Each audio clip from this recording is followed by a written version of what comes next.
I wasn't a loner in high school, but I wasn't exactly popular either. I floated somewhere in between, the kind of person who always had someone to sit with at lunch but was never really invited to parties.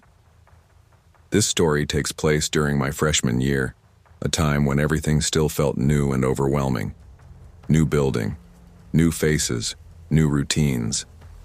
And back then, you notice new people even more, especially when they show up late in the year.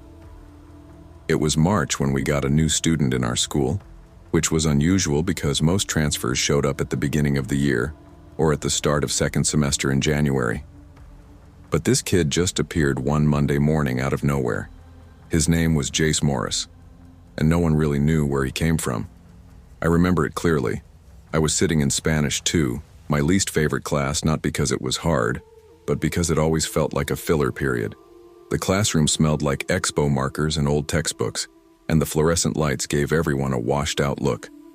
Mrs. Jennings, our teacher, was giving some half-hearted lecture about verb conjugations when the classroom door opened. Everyone turned to look.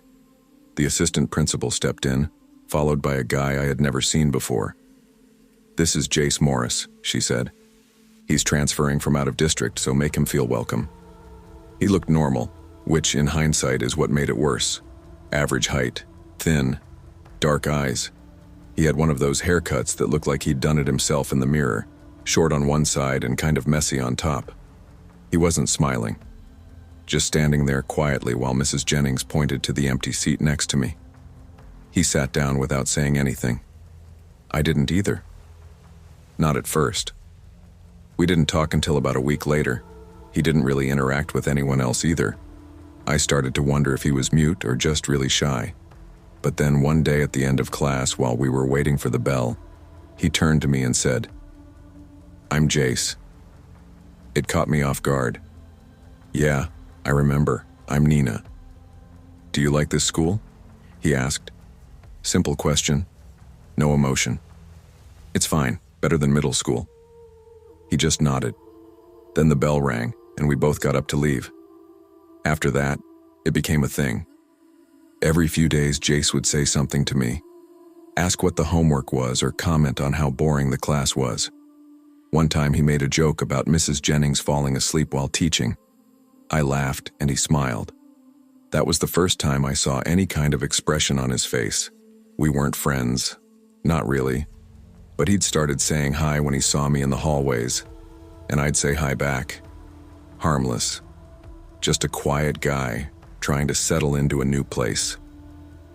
One day in April, Spanish class was basically a free period. The juniors had some kind of standardized testing, and the school was on a weird schedule. Mrs. Jennings told us to study silently, which meant most of the class just scrolled through their phones under their desks. Jace leaned over. "Do you live near here?" "Kind of," I said. "About a 10-minute drive." He nodded slowly. "I live off Red Cliff, near the skate park." I knew where that was. It wasn't close, but it wasn't far either. Maybe a 15-minute walk from the school. "You skate?" I asked. "No," he said, and left it at that. Then he asked me if I liked horror movies. I told him I did, especially the really slow burn ones where you don't know what's going on until it's too late. He just said, "Yeah, those are the best," and smiled again. Looking back now, that smile didn't reach his eyes. It happened 2 weeks later. It was a Thursday night. Late. Around 11:30 p.m. I couldn't sleep. I had this bad habit of staying up on school nights, scrolling through my phone or listening to music with one earbud in. That night, I had just finished brushing my teeth and was about to get into bed when I heard something. It was faint, like movement, but not the normal kind of creaks you hear in a house at night. I paused, turned off my music, listened. Then I heard it again, like someone walking on grass. Our house backed up to a line of trees, and the backyard had no fence. We weren't completely out in the country, but it was quiet. Too quiet. I peeked out of my bedroom window. The porch light was off, but the moon was bright enough to see across most of the yard. At first, I saw nothing, but then someone stepped into view, walking across our front yard, and my heart stopped. It was Jace. He wasn't looking at the house. He was just walking, like he was taking a stroll, wearing a hoodie and jeans. Calm. I ducked back behind the curtain, heart pounding. Why is he here? I never told him where I lived. We weren't friends. I didn't have him on social media. No texts. Nothing. I peeked again. He was gone. I didn't hear anything, but my instincts screamed at me to check the back. I crept down the hall, avoiding the floorboard that squeaked, and went into the living room. The back window gave a wide view of the backyard. I waited. At first, nothing. Then I saw him again. He was walking along the tree line, slowly, looking down like he was following something. Then he stopped. He turned and started walking towards the house. I crouched lower. My heart was racing so hard it hurt. He wasn't just passing by. He wasn't lost. He was coming here. When he got maybe 20 feet from the back porch, he looked up, directly at the window I was hiding behind, and stopped. Even though the lights were off, I knew he saw me. We stared at each other for what felt like forever. Then, just as suddenly, he turned around and ran. I scrambled to the front of the house, heart pounding, trying to catch another glimpse of him. But he was gone. No car, no sound, no movement. I didn't sleep that night. The next day at school, I walked into Spanish class expecting to see him. Maybe ask him, half joking, what the hell he was doing in my yard.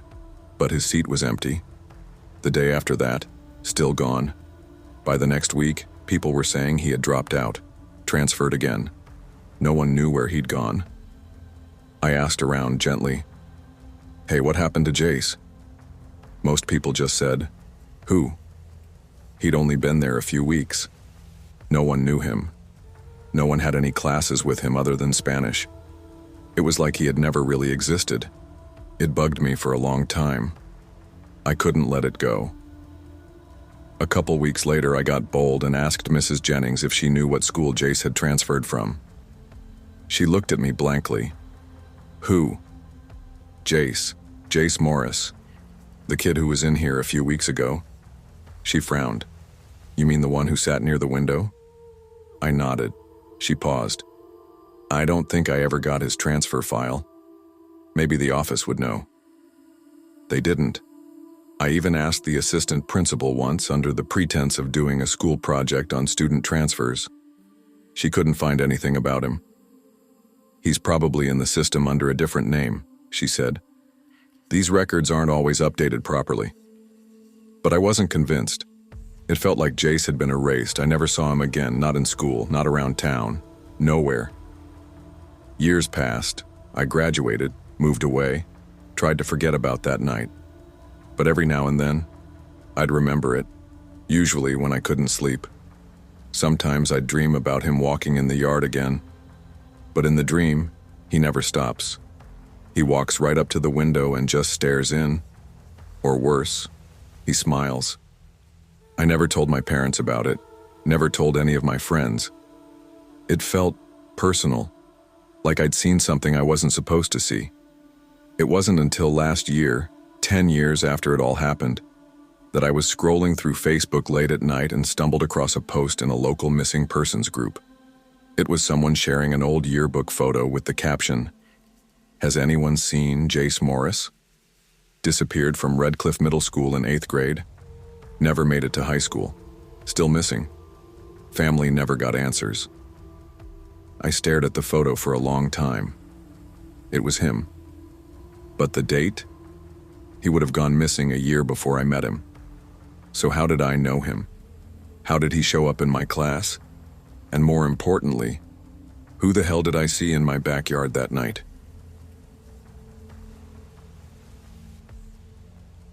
I never expected to meet someone like her in a place like that.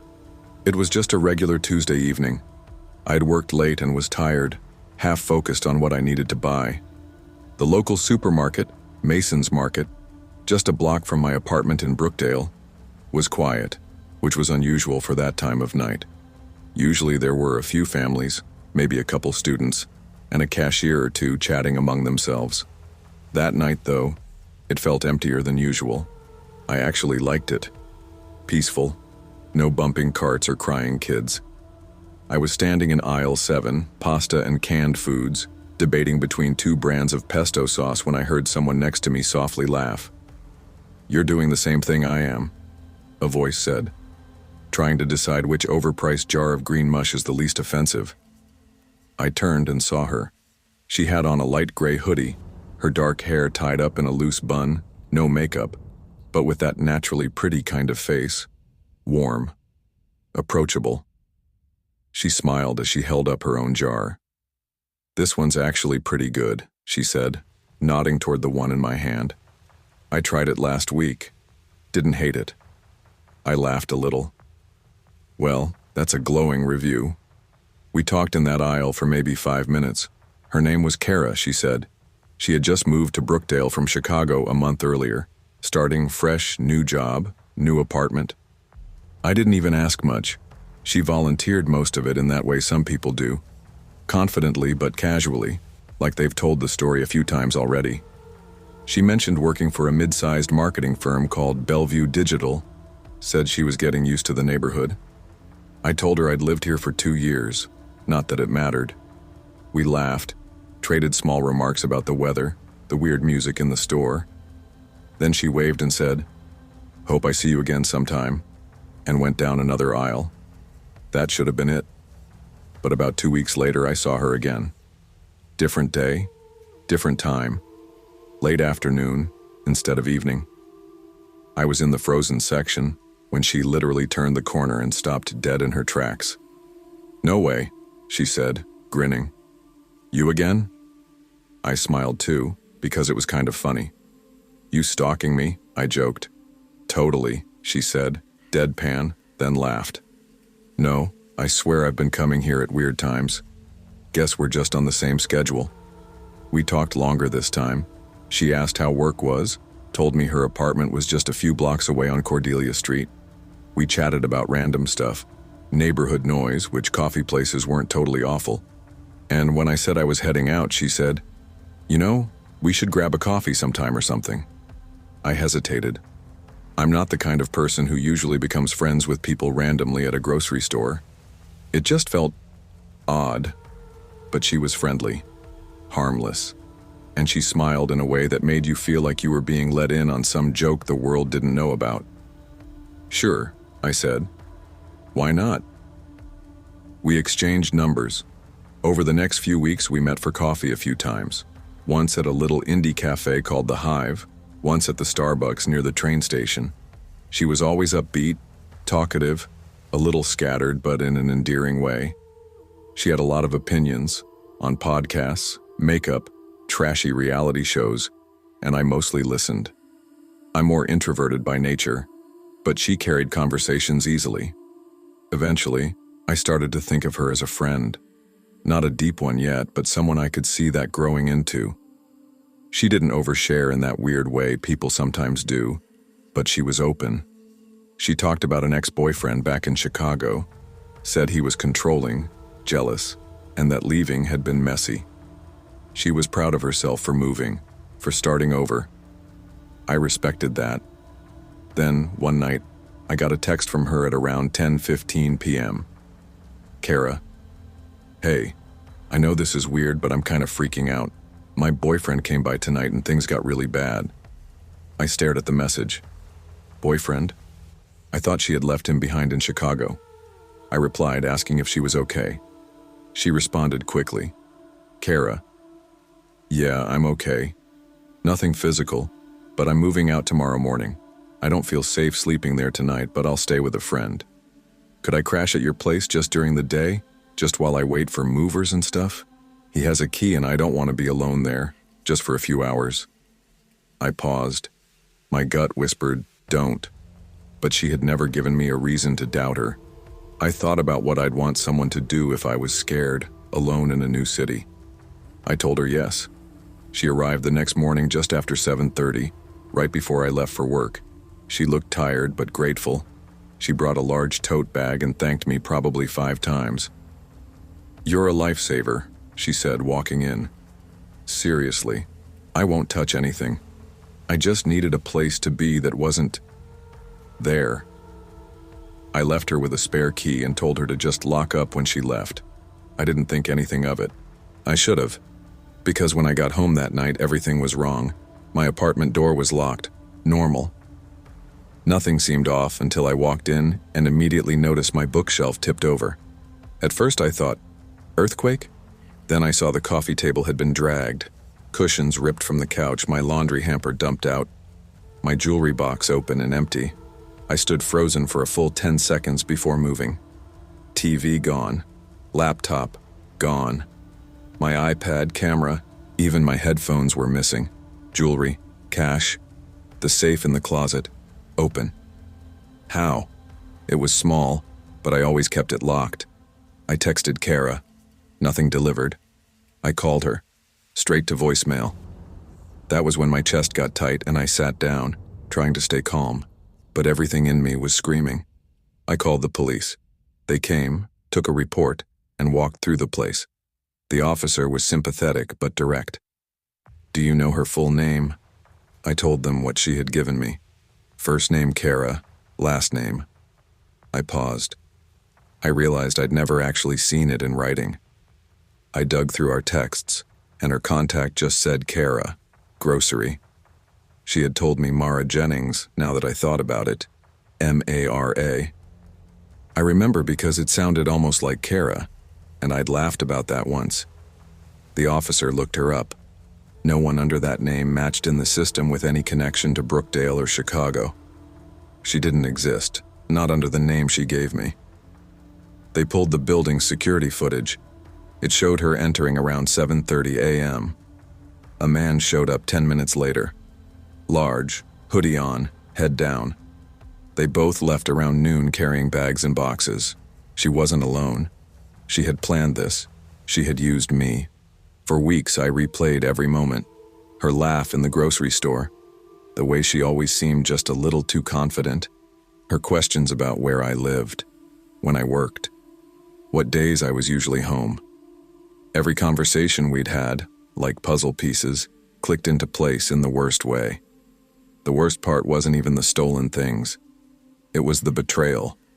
The fact that I let someone in because I believed they were good, decent, in need, and they were just using me. I changed the locks. I upgraded security. I stayed with my sister for a while because I couldn't sleep. The sound of my own apartment creaking made my stomach twist. The police never found her. The name, the job, even the company she mentioned, Bellevue Digital, didn't exist. She was a phantom. She and whoever that man was, boyfriend, partner, whatever, were gone. Sometimes when I'm walking to the store, I think I see her, a flash of a gray hoodie, a voice that sounds familiar. I freeze. My heart starts pounding, but it's never her. Or maybe it is. And she just keeps walking, blending back into the world like she never existed. If you ever meet someone who seems just a little too perfect at just the right time, trust your instincts, because not every friendly face is a friend. Some are just wearing a mask. I never used to be one of those people who was afraid to walk alone in the city. Growing up in Halton, you learn how to be smart, how to carry your keys between your fingers when walking home at night, how to keep pepper spray handy, how to spot red flags in strangers. But no one really teaches you how to spot danger when it's smiling and pretending to be your friend. Back in late September, I had just started a new job at a design firm downtown. It was demanding and intense, but I loved it.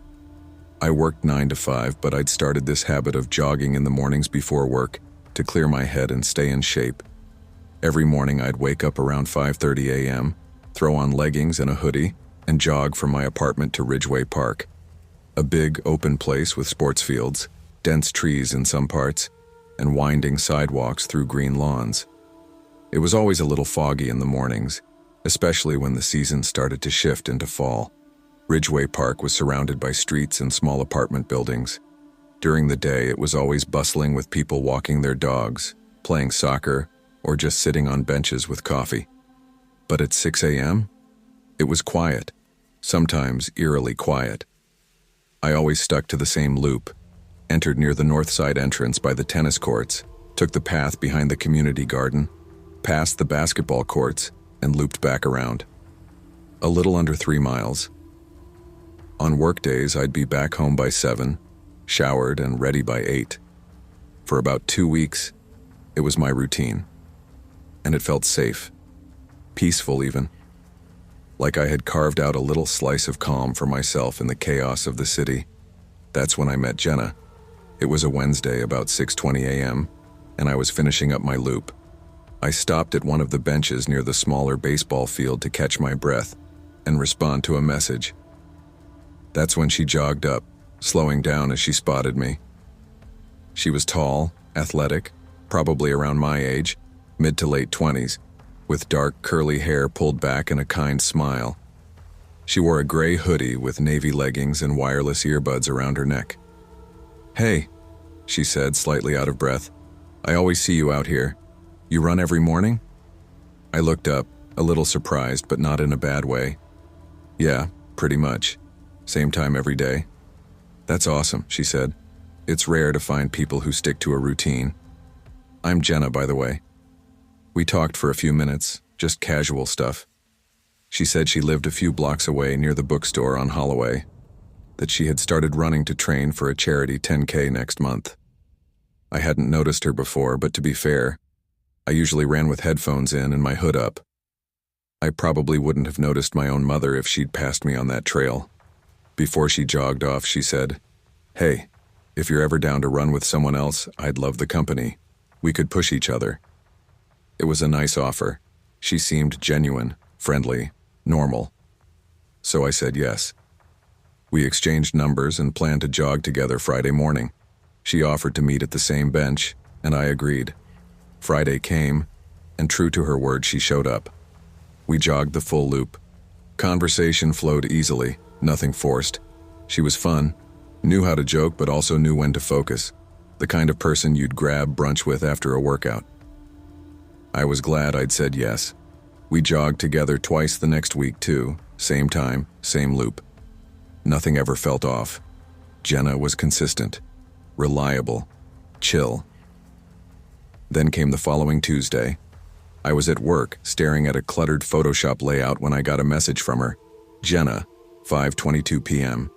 Hey, random, but I'm gonna hit the trail super early tomorrow, like 4:30. Wanna join? It's when the park's completely empty, kinda peaceful." I hesitated. I'm an early riser, but 4:30? That was a stretch. Still, I liked Jenna. I liked the idea of pushing myself too. And part of me didn't want to say no. I didn't want to seem like a flake. So I agreed. She sent back a thumbs up and said we'd meet at a different spot, near the southern woodsy edge of the park, past the trees behind the old maintenance shed. "It's quieter there," she texted. "Nobody ever runs that loop." Something about that gave me a pause, but I brushed it off. Maybe she just liked more isolated routes. The next morning, I got up at 4 a.m., bleary-eyed and foggy. I pulled on my running clothes and threw on a zip-up hoodie.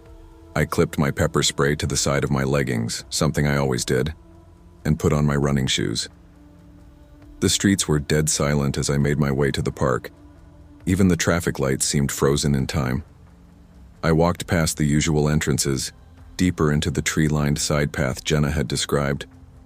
When I got to the meeting spot, there was no one there. It was darker here. The streetlights didn't quite reach, and the trees hung low, blocking the moonlight. I glanced around, arms crossed to keep warm. I checked my phone. 4:28 a.m. Maybe she was running late. A few minutes passed. No Jenna. That's when I heard footsteps behind me. At first I smiled, thinking it was her. But when I turned around, it wasn't. It was a man. Tall, broad, wearing all black, hoodie, pants, gloves. His face was completely covered with a thin black mask. Only his eyes were visible. Cold. focused, not shocked to see me. He was coming straight at me.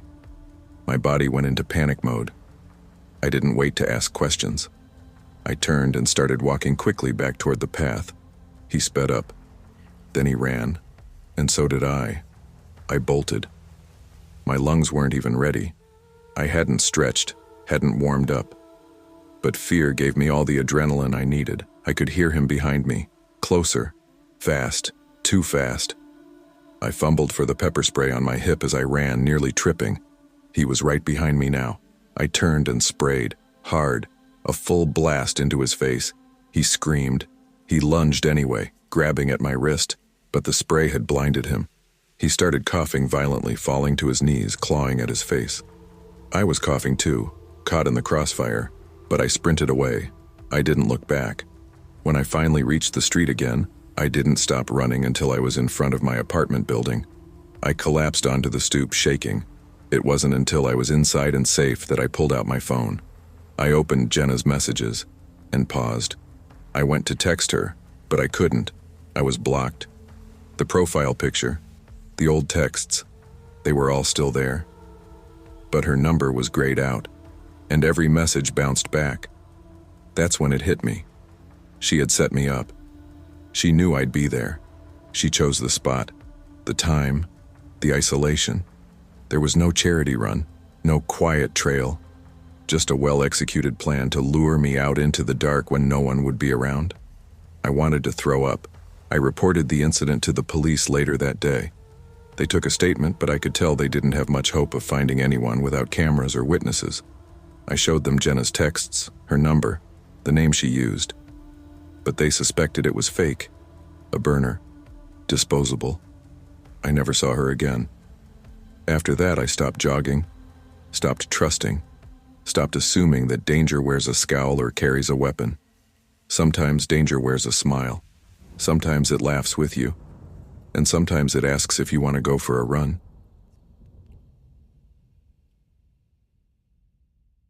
I was 8 years old when it happened, a time when the world was still mostly magical, when front yards were kingdoms and bicycles were war horses.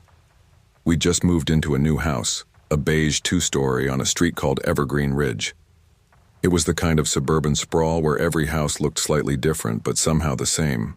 Neatly mowed lawns, mailboxes that leaned just slightly, the distant sound of someone mowing grass always drifting in the background. My parents were always busy. My dad worked construction, long hours with sunburnt arms and mud on his boots, and my mom worked part-time at a dental office and juggled everything else in between. I had an older brother, Daniel, but he was always off with his teenage friends and wanted nothing to do with an 8-year-old shadow. So I spent a lot of time alone or riding my bike up and down the quiet streets, trying to muster the courage to talk to the groups of kids playing basketball or tag in their front yards. But I wasn't good at just walking up to people. I was the shy kind, quiet, the type of kid who needed a little push to make new friends. One Saturday afternoon, my mom came home from checking the mail and said, "I met a lady down the street. Her name's Mrs. Connors. They live over on Willow Court right past the playground. She has a son around your age. His name's Ethan. I told her maybe you two could hang out sometime." I nodded, kind of curious, kind of nervous. She said Ethan's been bored lately too. "I think it'd be good for you, sweetie. You could use a friend." The next day, my mom drove me down the block to the Connors house. It was only 3 or 4 streets away, but back then, even a few streets felt like a different world. Their house was massive. Not mansion level, but definitely bigger than ours. Dark brick, tall windows, a huge front door with one of those fancy knockers shaped like a lion's head. I remember thinking how clean and quiet everything was, like no one really lived there. We rang the doorbell. Mrs. Connors opened it almost immediately, smiling with perfectly lipsticked lips and wearing a sweater even though it was warm outside. "Hi, you must be Ava," she said, leaning down a little to look me in the eye. "Come in, sweetie. Ethan's in his room. He'll be so glad to have company." She ushered us into a pristine foyer, hardwood floors that glowed like they were just polished, a staircase that curved dramatically up to the second floor. The house smelled like lemon cleaner and something else I couldn't quite name, like plastic maybe or old books. My mom didn't stay long. She and Mrs. Connors exchanged a few words I didn't really catch. Then she gave me a quick hug and told me she'd be back in a couple hours. And then she left. Mrs. Connors called up the stairs. "Ethan, come down, honey. Your friend is here." A moment passed, then another. Eventually, a boy came trudging down the stairs. He was taller than me, probably by a lot. He had dark hair, kind of messy, and pale skin that made him look like he didn't go outside much. He didn't say hi, didn't smile, just looked at me for a second and then turned around. "This way," he muttered. I followed him up the stairs and down a long hallway with thick, silent carpet. His bedroom door was closed. He opened it and stepped inside without waiting for me. His room was neat. Really neat. Like, almost unsettlingly neat. His bed was perfectly made, sheets tucked in like at a hotel, shelves lined with toys, all organized by size and type. A desk with a glowing computer screen, a bookshelf sorted by color. "Sit there," Ethan said, pointing to the edge of his bed. I did. I tried to smile at him, tried to break the awkward silence. "So, what do you want to do?" Ethan didn't answer. He walked over to a large black storage box near his dresser and opened it. The lid creaked. Inside was an army of Nerf weapons, blasters, pistols, rifles, even those foam swords. It looked like an arsenal. Without warning, he grabbed a Nerf blaster, loaded it, and shot me in the chest. "Ow!" I flinched. "Dude, what the heck?" He laughed. Not a fun laugh. Not a let's play laugh. It was sharp. Dry. He shot again. This time the foam dart hit my cheek. "Stop," I said, holding my hands up. But he didn't. He kept shooting. 3, 4, 5 darts hit me in the face and chest. He only stopped when the clip ran out. My eyes were already welling up, not from the pain but from the embarrassment, from the confusion, from the sheer weirdness of it. "Give me one," I said. If you're gonna play, at least let me have one too." "No way," Ethan snapped, almost laughing again. "You're the enemy." He grabbed a larger gun, like one of those motorized ones with a rotating barrel, and started firing again. The foam darts came fast this time, some of them stinging against my arms and shoulders. I jumped off the bed and tried to dodge, but there wasn't much room to hide. "I said stop," I shouted. He finally stopped, but only to switch weapons. This time it was a Nerf sword, bright blue with a thick foam blade and a plastic core. He came at me like a kid possessed, making swooshing noises with his mouth and hitting me over and over again. Shoulders, legs. Once across the face, I tried to grab it. He yanked it away. "Stop being a baby," he muttered. My voice cracked as I yelled, "Where are your parents?" He didn't answer, just kept whacking. When he finally turned to put the sword away, I made a decision. I wasn't going to sit there and wait for the next weapon. I bolted. I ran out of his room, down the hallway, ignoring the soft carpet under my socks and the confusion flooding my chest. I heard him behind me, laughing again. Then a snap and a whiz as something flew past my ear, a foam ball. He'd gotten the slingshot. "Come back," he shouted. "We're not done." I didn't stop. I flew down the stairs, heart pounding so loud I couldn't hear anything else. I yanked the front door open and didn't bother to close it behind me. I ran down the front steps, across the street, and just kept going. My legs burned. My chest felt like it was on fire. I didn't stop until I hit my own driveway. Inside, my mom looked up from the sink, confused. "Ava, what are you doing back?" I could barely talk. "Ethan's crazy. I don't want to go back. Don't make me go back." That's all I really remember saying. I know she called someone afterward, maybe Mrs. Connors, maybe not. I never went back to that house, never saw Ethan again. He didn't go to my school and we avoided Willow Court after that. Sometimes I still wonder about him, about that eerily clean house, about where his parents were that whole time. Maybe they were home, maybe they weren't, or maybe they were watching, letting him play. I don't know what that kid grew up to be. But I do know this. Some people don't want friends. They want targets. I'm older now, 25, and every once in a while, I'll still wake up in a cold sweat, thinking I heard the thud of foam against drywall or the swish of a toy sword slicing the air. It's silly, I know. It was just a kid, just a game. But some games aren't fun. And some kids grow up. Sometimes I wonder if he ever thinks about me, if he even remembers that day. Or maybe for him it was just Saturday, a Saturday like any other. And maybe he's still out there somewhere, smiling that dry little smile, finding someone new to play with, because kids like Ethan, they don't change. They just get better at hiding their weapons.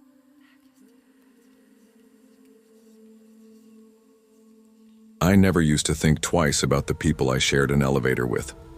Working in a massive corporate office in downtown Chicago, I was surrounded by hundreds, maybe thousands, of employees. Our building, a sleek 20-floor glass structure called the Kenslow Tower, housed dozens of different departments under the same parent company, Tessera Global Technologies. I worked in data compliance, tucked on the 14th floor, buried in spreadsheets and email chains, with my small but tight team of maybe 15 people. We all knew each other by name, shared inside jokes, brought each other coffee on bad days. But outside our floor, the rest of the building might as well have been a city of strangers. The lobby was always bustling, polished marble floors, a front desk manned by a single sleepy security guard who mostly waved people through if they had a lanyard. Half the time, I forgot mine in my bag. Nobody really cared. The elevator banks were always full. People in suits, people in jeans, interns, temps, vendors. It was impossible to tell who was who. That's how I met her. It was a Thursday morning. I remember that detail clearly because we had our weekly audit prep meetings on Thursdays, and I had come in early to finish a report I'd procrastinated on. I stepped into the elevator with my usual iced coffee in hand.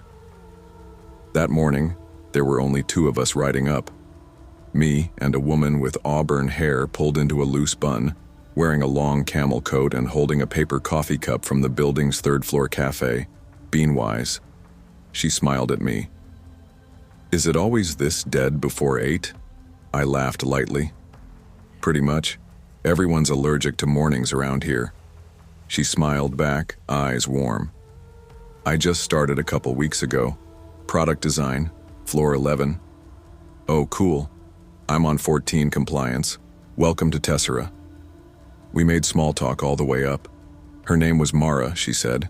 She'd moved from New York, missed bagels but not the subway. She had this laid-back tone, like we were already familiar.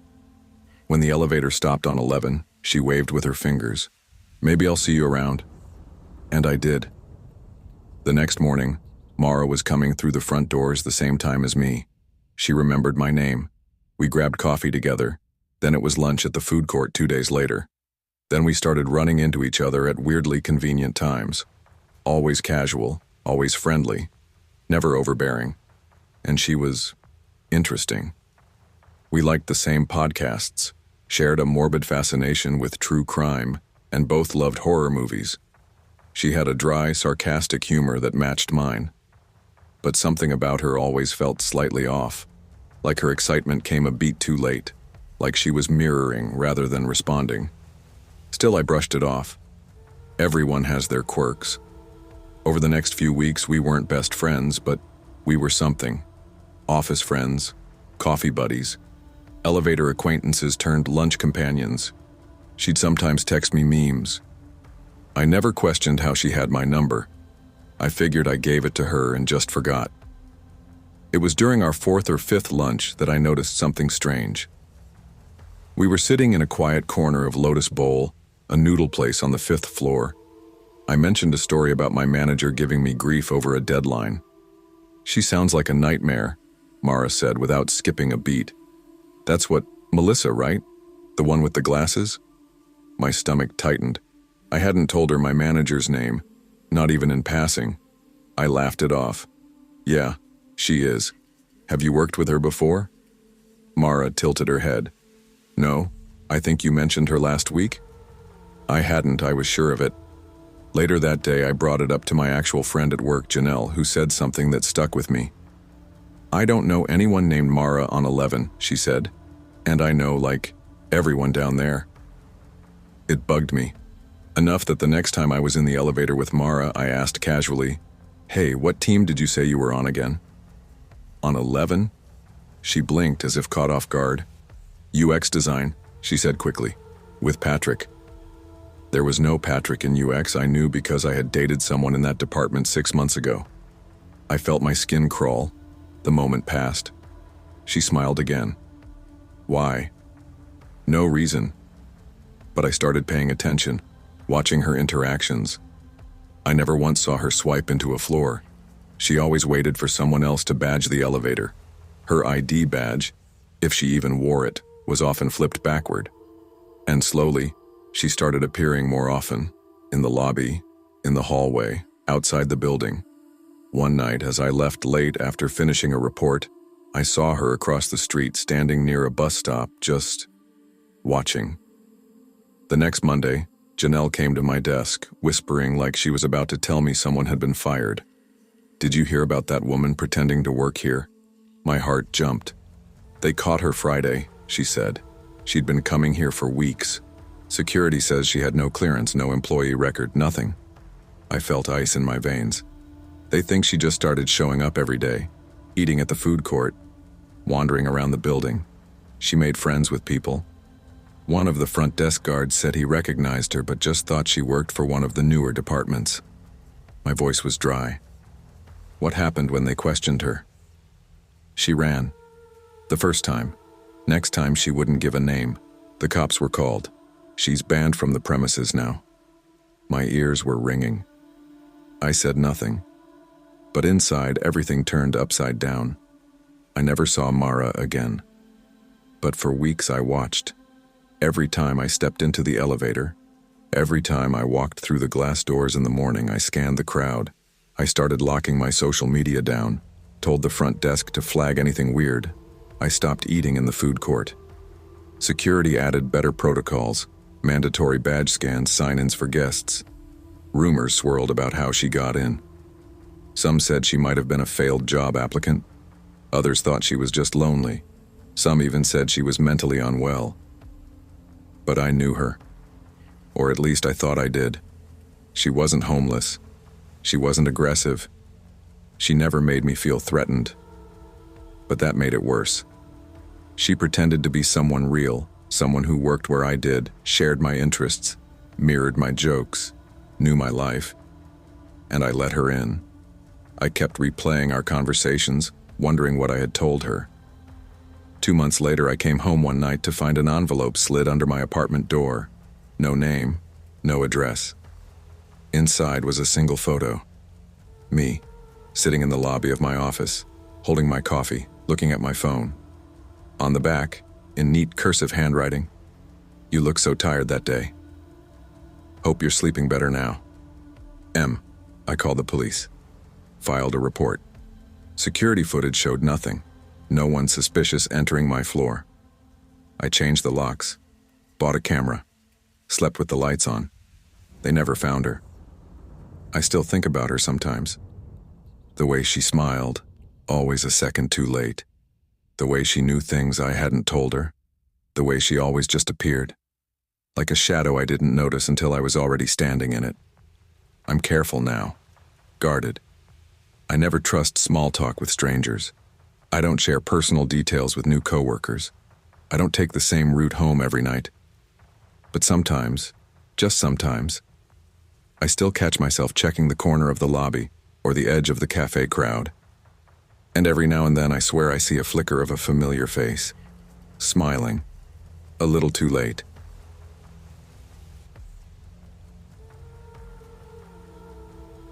I never thought I'd become close to someone like Eli Carter. In fact, I never planned on it. Back in my first semester at Northridge University, I was just another invisible freshman trying to adjust to dorm life, late-night study sessions, and overpriced coffee. I had a tight group of classmates from orientation, none of us particularly cool, but we got by, clinging to each other like survivors on a raft in the vast ocean of campus chaos. And then came Eli. He transferred in during the second week, something about moving from a college out west. Rumors spread fast, as they do in enclosed environments like college quads and lecture halls. He was tall, striking, with sandy brown hair and light eyes that made you stop mid-sentence. He dressed well, not flashy but precise. His voice was soft, almost reluctant, but when he spoke, people shut up and listened. It wasn't long before I started hearing his name in casual conversations. Eli helped me with my lit paper, or Eli's throwing something this weekend, or even just, "Did you see him in the gym? He's like ripped." I didn't care about popularity, not really, but there was something about him that made you want to understand him. He wasn't trying to be liked. That's what made him dangerous.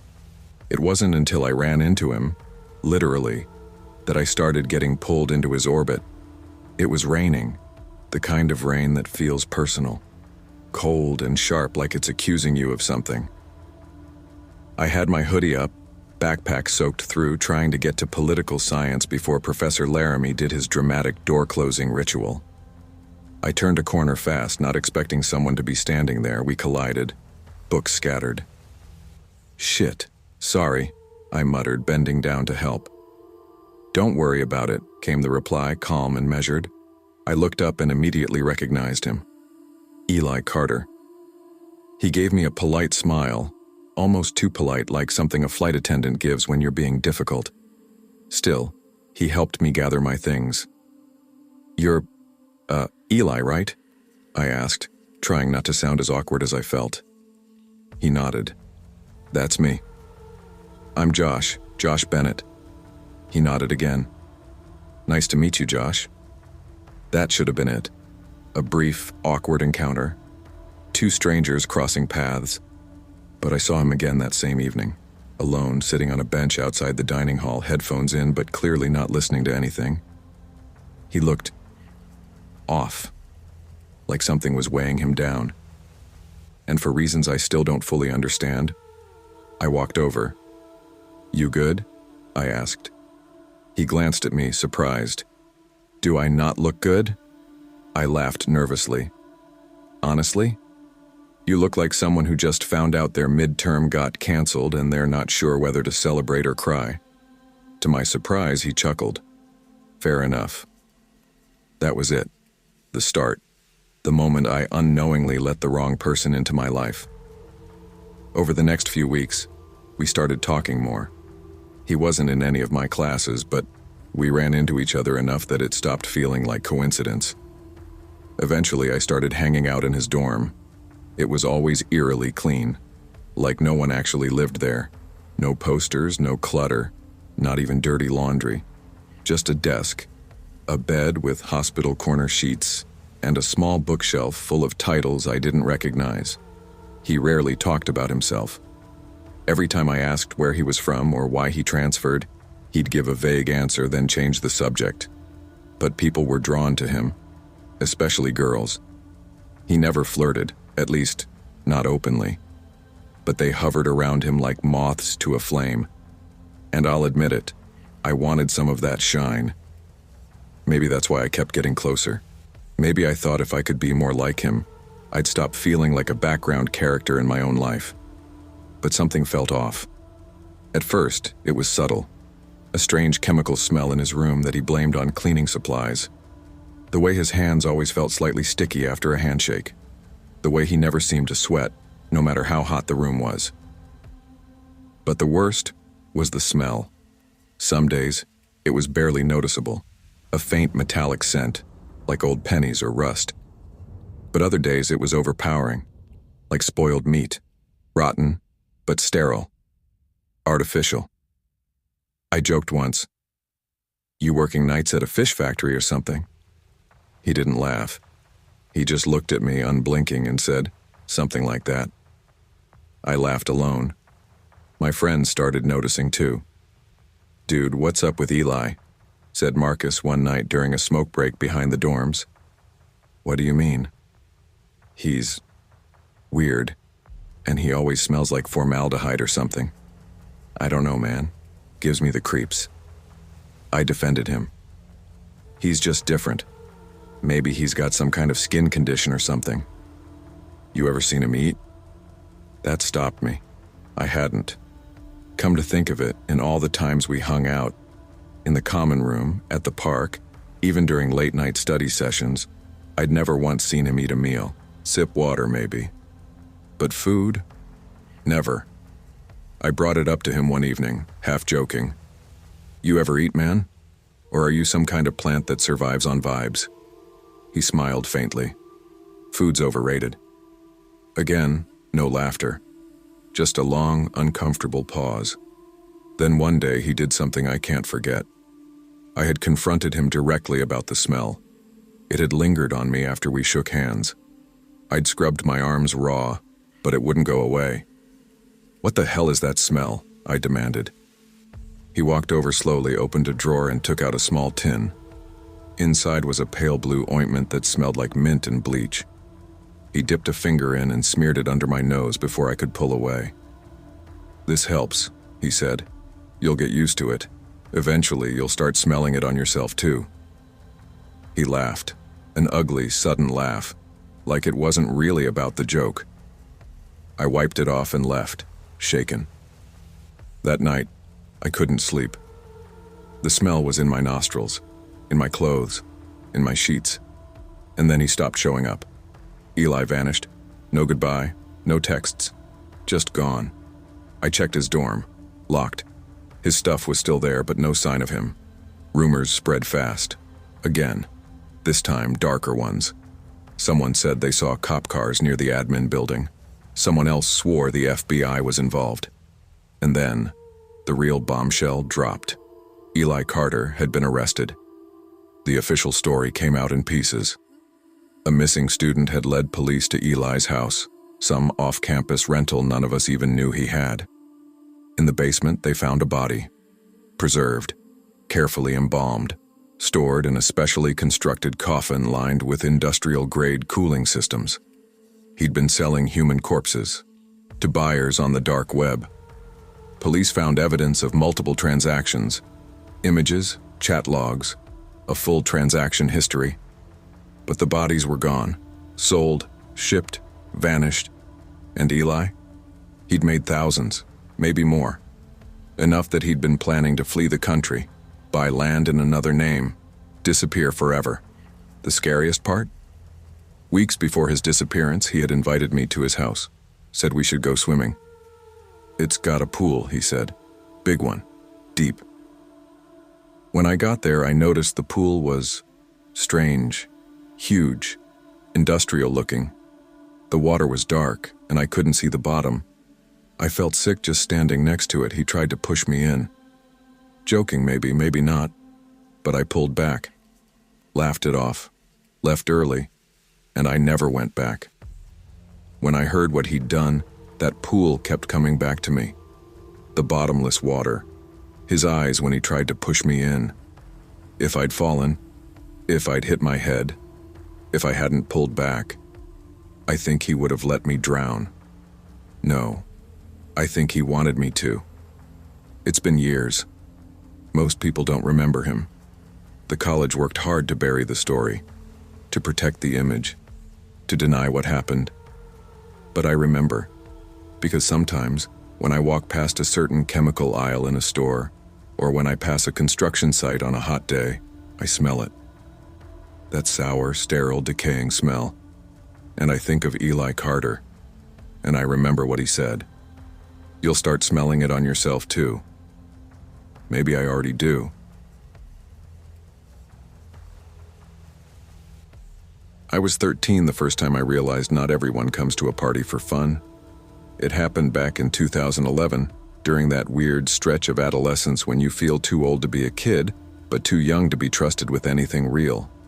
I'd been staying with my older cousin Liana in a small, kind of forgotten town in Pennsylvania, Clearage. It wasn't much, just a long road surrounded by trees and dead air. But Liana lived there and she was cool, so I didn't care. It was early June. School had just let out and one of her neighborhood friends, Ty, was throwing a birthday party. I didn't know him too well, but I'd seen him a few times when I tagged along with Liana to the corner store. He was one of those chill older teens who wore oversized hoodies even in summer and had a house big enough for parties because his parents were never home. Liana convinced me to come, said it'd be fun, and besides, she didn't want to go alone. It was a 4-hour drive from our place in Maryland, and by the time we reached Ty's place, the sun was already giving up on the sky. The woods around his property, thick, piney, and too still, were already casting long, heavy shadows across the yard. His house was the last one on a dead-end road that backed into the forest. Not like suburban woods either. This was real wilderness. Ty's backyard didn't have a fence, it just faded into trees. The party was mostly teens, probably 20 or so people by the time the music got going. There were red cups, snacks on the table, and some guy trying to show off with a vape pen like it was something new. No parents, no rules. It started out fine. I stuck close to Liana at first, sipping soda and nodding along to stories I didn't get, pretending I wasn't completely out of my element. A couple hours in, the music got louder, and people started disappearing into different rooms. Some were hooking up, others were playing video games in the den. I wandered off to find a bathroom. Ty's place was weirdly big, 3 floors, including a half-finished basement, and the halls had that old house smell, a mix of damp wood and history. I finally found a small guest bathroom on the main floor near the back of the house, facing the woods. While I was in there, I heard something, soft at first. A crunch. You ever hear something that doesn't fit even though it's small? Like a wrong note in a song you didn't know you were listening to? That's what it felt like. Crunch. I paused. Figured maybe it was just someone walking around in the backyard. A latecomer maybe. But then it got closer. Crunch. Crunch. Pause. Then something tapped the bathroom window. Just a quick knock-knock. Light, like it wasn't sure if it wanted to be heard. I stood still. Waited. Then, bang. I jumped. My heart skidded sideways. I moved toward the window slowly, gripping the sink. The glass was frosted halfway up, but I could still make out a figure through the blur. A man, tall, maybe late 50s, wearing a coat even though it was warm out. His face was close to the glass. Then his hand moved up and knocked again. Louder. Intentional. "Hey," he said, his voice muffled through the window. "Car broke down. You mind helping me out?" My throat closed up. I stepped back. He couldn't see me clearly through the glass, but I answered anyway. I'm just using the bathroom. Someone else will help you." He stood there a second longer, smiling. Then he nodded slowly and disappeared back into the darkness. When I got back to the party, I pulled Liana aside and told her everything. She laughed at first, but Ty, who overheard, didn't. His face went pale, like I'd said a ghost had tapped me on the shoulder. He pulled me and Liana into the kitchen and lowered his voice. "Listen," he said. "I didn't want to freak anyone out, but we've seen that guy before.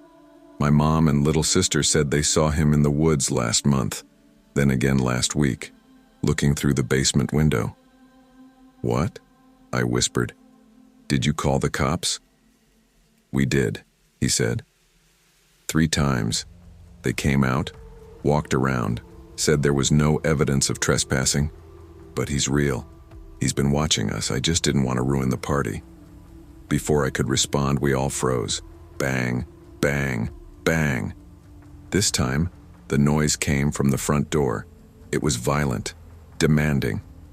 Everyone in the living room stopped talking. One guy dropped his drink. A girl screamed softly and clutched her boyfriend's arm. "Probably the pizza," someone joked weakly. Ty shook his head. "Don't answer it." I moved to the door and looked through the peephole. My stomach dropped. It was him, the same man. Now he was standing inches from the door, licking his cracked lips. His eyes darted around, wide and too bright, like he was excited. His hands were twitching. We didn't move, just stared at each other through the wood and glass. Then came the worst part. The sound of glass breaking from below. The basement window. "Oh my God," Ty whispered. "He's in the house." People started screaming, running. The living room emptied in seconds. I grabbed Liana's hand and ducked behind the couch. Then came the sound that didn't fit. A gunshot. Not loud like in movies. It was more like a firecracker, sharp and terrifying. I heard someone cry out. Then footsteps. Chaos. We stayed hidden, hearts slamming against our ribs. The whole world felt like it was made of rubber, stretching, bending, waiting to snap. Another sound. A struggle. Someone yelling. Then silence. 5 minutes later, the front door burst open and police stormed in. An ambulance arrived. They took away a boy, an older teen who'd tried to fight the man off. He'd been shot in the shoulder but survived. The man had escaped back into the woods. It wasn't over. 3 days later, detectives returned to Ty's house. They told his family they'd found the man. He'd been living in a makeshift shelter about 2 miles into the woods, but that wasn't all. He'd kidnapped 3 children from towns nearby. He kept them in an old storage tank, chained and half-starved. They were alive, but barely. He'd already killed 2 others, dumped them in a creek a few counties over. His trial took place a year later. He was sentenced to death for multiple counts of murder, kidnapping, and assault with a deadly weapon. I didn't sleep well for years after that. Even now, I check every window, every lock. And sometimes late at night, I hear that soft, curious knock, just in my head. Knock, knock. "Hey, can you help me out?"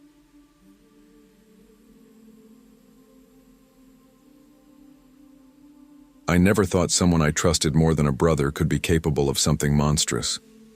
When you're young, friendship feels like an unbreakable bond, forged in late-night snacks, pointless arguments, and secrets you swear to take to the grave.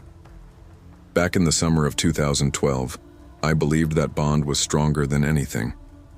My name's Ryan Mitchell. I was 22 that year, fresh out of community college and working part-time at a tire shop in a little Georgia town called Mayfield Hollow. It's the kind of place where folks leave their doors unlocked and know their neighbors by name. Nothing bad really happened there.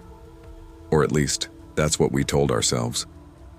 I had 2 best friends, Jason and Mark. Jason Parks was the kind of guy who never shut up. Always had a story, a plan, or a new scheme to make quick money. But you couldn't help but like him. He was magnetic. Girls liked him. Guys wanted to be around him. Mark Reynolds was quieter, steadier. He was the buffer between my sarcasm and Jason's madness. If Jason was a wildfire, Mark was a stream. That summer, we decided to spend a weekend fishing on the Oconee River. Jason borrowed his uncle's old aluminum fishing boat, rickety, loud, and barely held together with duct tape and prayers. We loaded up with beer, gear, and just enough food to last 2 days. We weren't going out there for fish. We just wanted to breathe, to escape. The river snaked deep into the woods, wide in some places, narrow and fast in others. The further we went, the more the trees seemed to lean in like they were eavesdropping. It was beautiful, but something about it always felt forgotten. "Y'all ever wonder what's under this water?" Jason asked, standing at the tiller, steering like he'd done this all his life. "Fish, rocks, probably your common sense," I joked. Mark chuckled and wiped sweat off his brow. "You joke, but this place gives me the creeps. My dad said a guy drowned out here a few years back. They never found the body." Jason grinned. "Probably gator food by now. Or worse. You don't want to smell alligator breath, boys." It was stupid. Just a joke. But that line would haunt me later. We'd been out on the water maybe 3 hours when it happened. The sun was starting to dip. The water shimmered orange and gold, and we hadn't caught a damn thing. Jason started driving the boat more aggressively, spinning it in small circles like he was trying to stir up the fish or our stomachs. "Cut it out, man," I said. "You're gonna tip us." "Relax," Jason said with that annoying grin, just giving the catfish a show. Then it happened. Suddenly and stupidly, Mark lost his balance and toppled over the side. The splash was massive.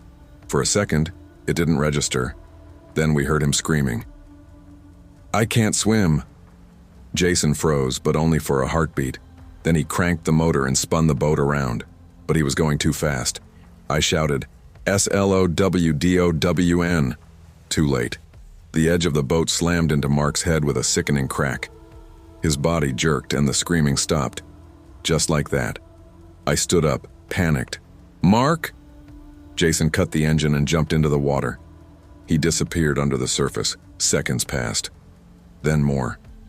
I scanned the water, heart pounding. Jason popped up, gasping. "He's not here. He sank, damn it. It's too deep." I was in shock, cold, frozen. I didn't even realize I had dropped to my knees in the boat. Mark was gone. Jason climbed back on board, dripping wet, breathing hard. I couldn't find him. We waited. We stared at the water as if he might just pop back up, laughing. But the river had gone still, like it swallowed the moment whole. I called 911. They sent a rescue team, divers, a helicopter even. But the river was fast and deep and murky. They didn't find his body until 3 days later, miles downstream. Closed casket. Jason told the police it was an accident, and they believed him. Mostly. There was no proof of intent, no history of violence. But someone must have pushed for justice because he got 2 years for negligent homicide. I couldn't wrap my head around it. Was it really just a tragic accident or something worse? I kept replaying it. The spin of the boat, the way Jason's face had looked, not panicked, not even guilty, just flat. Something in my gut told me he did it on purpose, but we were friends, weren't we? After the sentencing, I cut all contact. I had to. Every time I looked at him, I saw Mark sinking into the darkness. 2 years later, I got a call. It was Jason. "Ryan," he said, like nothing had happened. "I'm back. Want to go crocodile fishing?" I almost dropped the phone. Crocodiles? In Georgia? It was a joke. His sick kind of joke. I said no. Hung up. But curiosity is a hell of a thing. Weeks later, I found myself meeting him for a drink. Then again, and again. Each time he chose the location, always remote. Backwoods roads, dried-up creeks, abandoned hunting cabins. And he kept saying the weirdest things. "Hey, you ever think about how easy it'd be to disappear someone out here?" Or, "If you scream out here, who's gonna hear you?" I laughed the first few times. But it started wearing thin. One night, deep in the woods, behind a decommissioned campground, Jason stood staring at the water. "I've been thinking," he said, eyes shining. "What if we built a pit up in the mountains? Deep. Fill it with water. Drop in 100 piranhas, just to see what happens when you toss in a live body." He was dead serious, grinning like a kid on Christmas. I told him to get help, but he just shrugged. Then came the worst one. He told me about a business idea.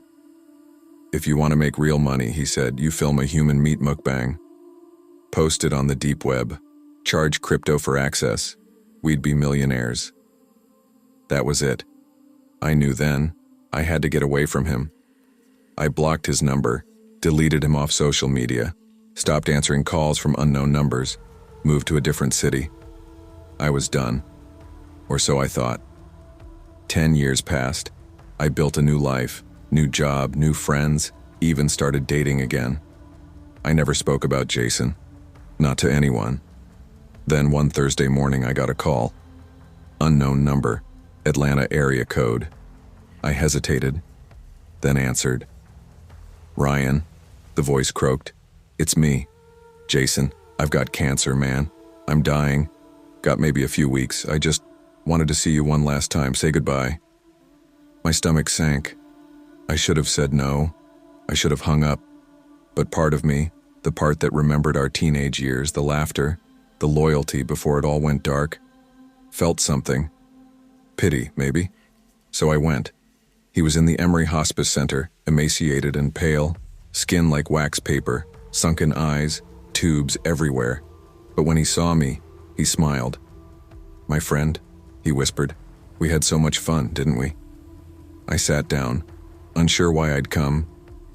Then he said it. "I don't know if you ever knew, but I killed Mark on purpose." My blood went cold. "What?"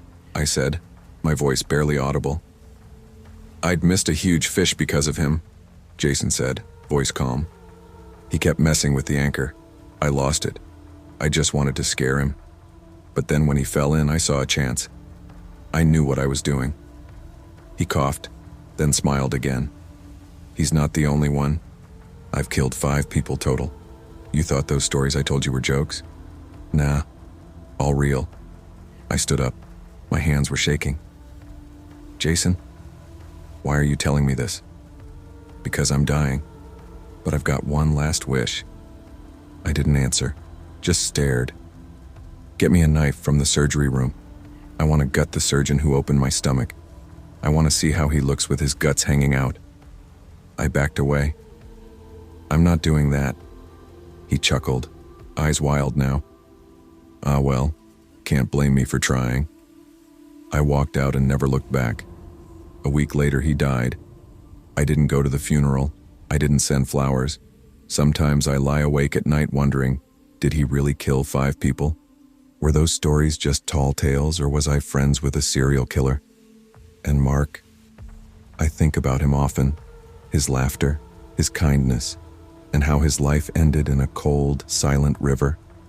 Jason may be gone now, but what he left behind, those memories, those doubts, that terror, still clings to me like river mud. Sometimes when I drive past the Oconee, I swear I see ripples, even on windless days. Maybe it's just the current, or maybe Mark still wants someone to know the truth.